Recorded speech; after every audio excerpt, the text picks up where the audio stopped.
Hello everyone, আজকে তোমাদের সাথে চলে এসেছি শেয়ার করতে একটা মিষ্টি কেকের রেসিপি।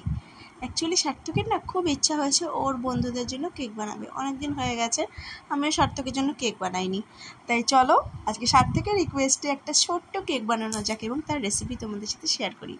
এই যে দেখছো ওরিও বিস্কুট আর ওরিও বিস্কুট কিছু বাতাসা নিয়ে আমি চলে এসেছি আজকে কেক বানাতে।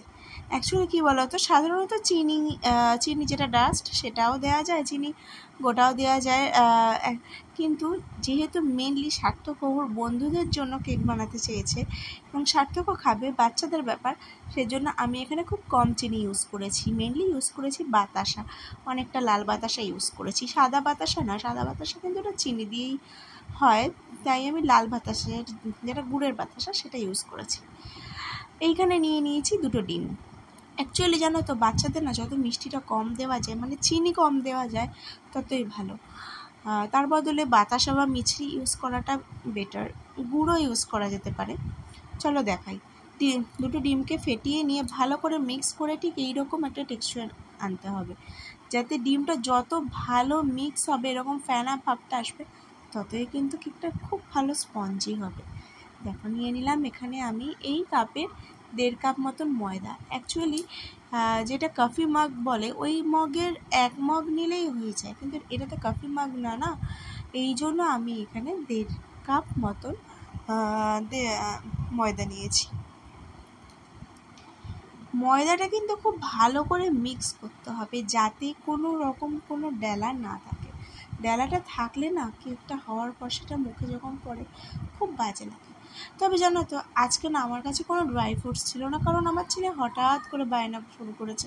আমি কী করতাম বলো, তাই উইথাউট ড্রাই ফ্রুটসই আমি আজকে এটা করেছিলাম। এটা পুরো গাঢ় হয়ে গেছে, তাই আমি এখানে দিয়ে দেবো অল্প একটু দুধ। গরুর দুধ জাল দিয়ে রেখেছিলাম, তাই এখানে দিলাম। দেখো দুধটা ঢালার সময় না আমি এদিক ওদিক করে ঢালছিলাম, সেটা কিন্তু কোনো ব্যাপার না। অ্যাকচুয়ালি কী যে শর্টটা অনেকটা ছিল, দেখতে পাচ্ছ। শর্টটা আমি রাখতে চেয়েছিলাম, কারণ সার্থক শর্ট খেতে ভালোবাসে, তাই জন্য শর্টটা আমি দুধে দিতে চাইনি, তাই শর্টটা আমি রাখতে চেয়েছিলাম। তারপরে অবশ্য সার্থককে শর্টটা তুলে দিয়েছিলাম। যাই হোক, ওর কিন্তু আজকে ইচ্ছা ছিল ওর নিজে হাতে কেকটা বানাবে, কিন্তু ও তো ইনগ্রিডিয়েন্টসগুলো দিতে পারতো না, তাই আমি ইনগ্রিডিয়েন্টসগুলো দিয়ে দিয়েছিলাম এবং ব্লেন্ডটা কিন্তু ওই করেছিল। ওকে আমি যেমনভাবে বলছিলাম ও তেমনভাবে মাঝে মাঝে একটু আধটু আমি ধরেছি, কিন্তু ওই মেনলি করছিল। এই যে এখানে দেখো ওরিও অ্যান্ড বাতাসার মিক্সটা আমি দিয়ে দিচ্ছি।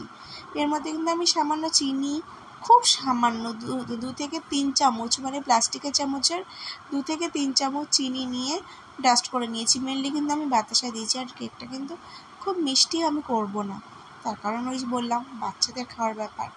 তার মধ্যে আমি দিয়ে দিচ্ছি অল্প একটু রিফাইন তেল। এখানে যদি তুমি রিফাইন তেল তোমরা ইউজ করতে না চাও, তাহলে বাটারও ইউজ করতে পারো। বাটার একটু গলিয়ে নিয়ে সে বাটারটাও ইউজ করা যায়, ঘিও ইউজ করা যায়। আচ্ছা, এই যে এইটা নিয়ে নিয়েছি, দেখো বেকিং পাউডার খুব সামান্য 1 পিঞ্চ বেকিং পাউডার দিয়ে দিলাম। 1 পিঞ্চ বেকিং পাউডারই হয়, তবে সবসময় মনে রাখতে হবে কেকের ব্যাটার কিন্তু খুব বুঝে তৈরি করতে হবে। যদি মনে করো একটু নরম হয়ে গেছে, ইচ্ছা হলেই ময়দা দিয়ে দেওয়া কিন্তু যাবে না, তাহলে কিন্তু কেকটা শক্ত হয়ে যাবে। দরকার পড়লে একটু বেশিক্ষণ টাইম ধরে হিটে রাখতে হবে, তাও ভালো, কিন্তু নরম হয়ে গেলে কিন্তু কখনোই ময়দা বেশি করে দেবে না, তাতে কিন্তু কেক শক্ত হয়ে যায়।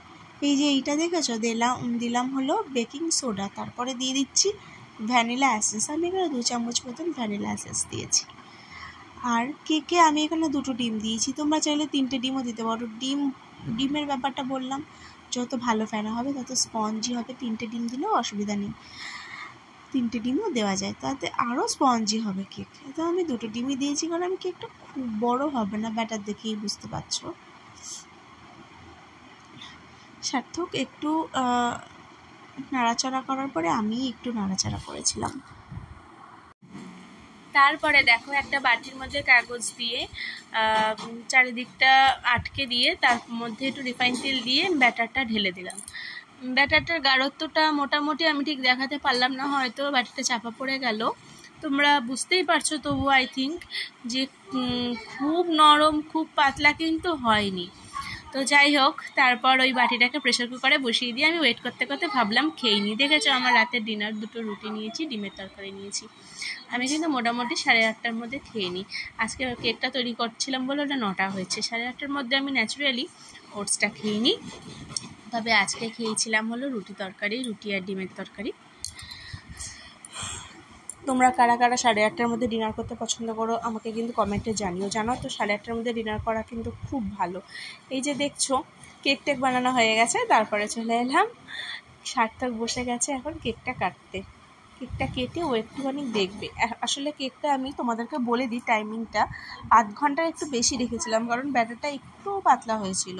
40 মিনিট মতন রেখেছিল। আর 40 মিনিট পরে প্রেশার কুকারটা খুলে প্রেশার কুকারের মধ্যে একটা কাঁটা চামচ ঢুকিয়ে দেখে নিয়েছিলাম যে কেকটা কাঁটা চামচের গায়ে লাগছে কিনা। যদি দেখো যে কেকটা কাঁটা চামচের গায়ে কোনো কিছু, ভেতরের কোনো কিছু লাগছে না, একদম ইজিলি বের করা যাচ্ছে এবং ঢোকানো যাচ্ছে কাঁটা চামচটা, তাহলে জানবে কেক রেডি। আর প্রেশার কুকারে বসালে কিন্তু সেক্ষেত্রে সিটি অ্যান্ড গার্ডার দুটোই কিন্তু খুলে বসাবে। তো দেখেছো কেকটা কেমন স্পঞ্জি হয়েছে। আর একটা কেক আমি ছোট্ট কেক বানিয়ে আলাদাভাবে রেখেছিলাম, দেখো সেইটা। এই যে এই কেকটা, এইটা আমি আলাদাভাবে সার্থকের জন্য ঘরে রেখে দিয়েছিলাম, তোমাদেরকে দেখাই। তো এইটা কিন্তু সার্থক জানতো না, সার্থকের জন্য আলাদাভাবে রাখা ছিল। তো এইটা আমি আমার ঘরে এনে রেখেছিলাম।